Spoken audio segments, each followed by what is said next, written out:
Хвича сыграет в Лиге Чемпионов, и вполне возможно соперниками его будут Ливерпуль и Барселона. Сейчас расскажу подробно, о чем речь. Далеко не уходите, погнали.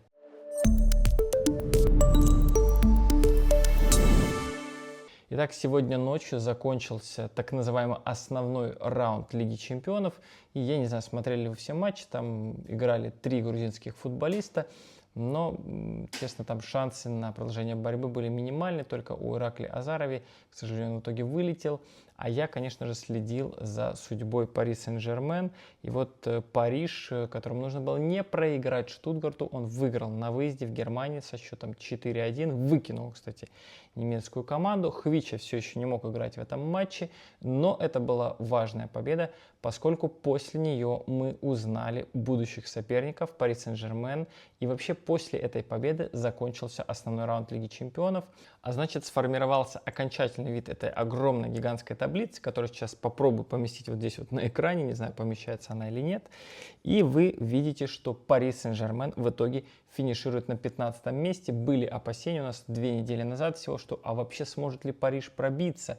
И вот Сити в последний момент пробился, но у Парижа все-таки это получилось. А это значит, что уже завтра парижские клерки, парижские юристы могут нести свои бумажечки и имейлы отправлять в УЕФА с дозаявкой Хвича Кварацхелии. Это значит, что мы увидим Хвичу в этом сезоне Лиги Чемпионов.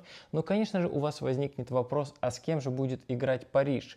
Здесь нет однозначного ответа на этот вопрос, но уже есть, скажем так, круг претендентов.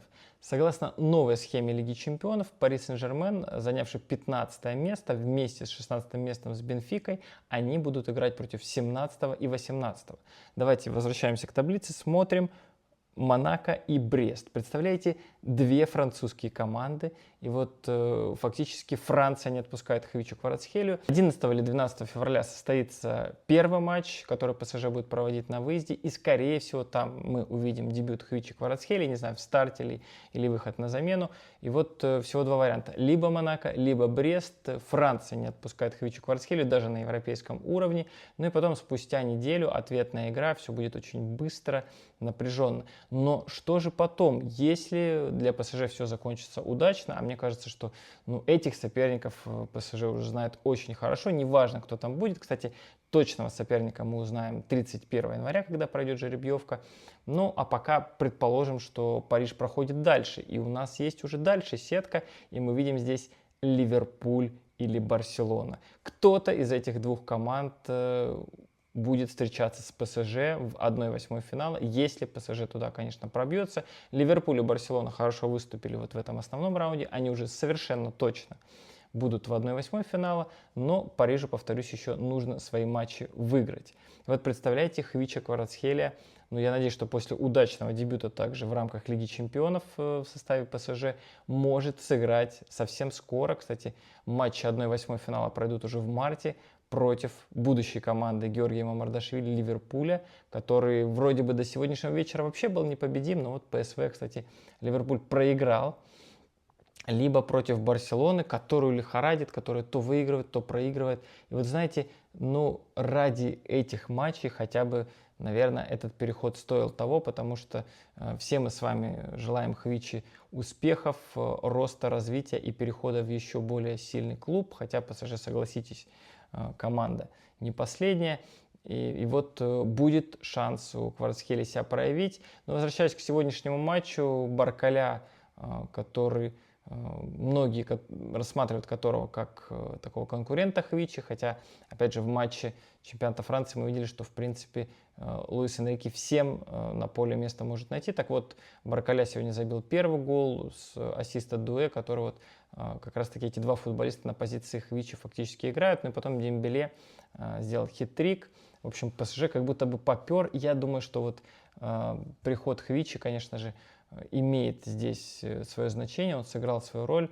И представляете, сейчас, я думаю, должно быть только лучше, как будто бы команда выходит из кризиса. И вот впереди эти блестящие матчи, яркие матчи. И знаете, что самое интересное? 1 февраля, вот в эту субботу, ПСЖ играет именно с Брестом на выезде. Вот какие-то такие грузинские качели, карусели, как хотите называйте. Георгий Мамардашвили может с Барселоной дважды встретиться. Первая встреча была неудачна, теперь в рамках Кубка Валенсия играет еще раз с Барселоной. А здесь Хвича Кварацхелия может дважды сыграть с Брестом. Буквально там да даже, подождите, трижды он может сыграть с Брестом за 3 недели. Вот первая встреча намечена на 1 февраля, и потом в рамках Лиги Чемпионов, возможно, еще 2 встречи. Не знаю, состоятся они или нет. Давайте дождемся жеребьевки 31 января.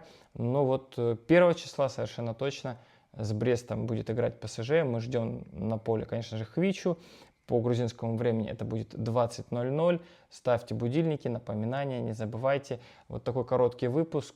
Поддержите лайком. И повторюсь, что у меня цель в ближайшее время набрать 10 тысяч подписчиков. Вместе с вами мы к этой цели идем. Ну и, конечно же, вместе с самими грузинскими футболистами. Всем спокойной ночи и до новых встреч.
Wait.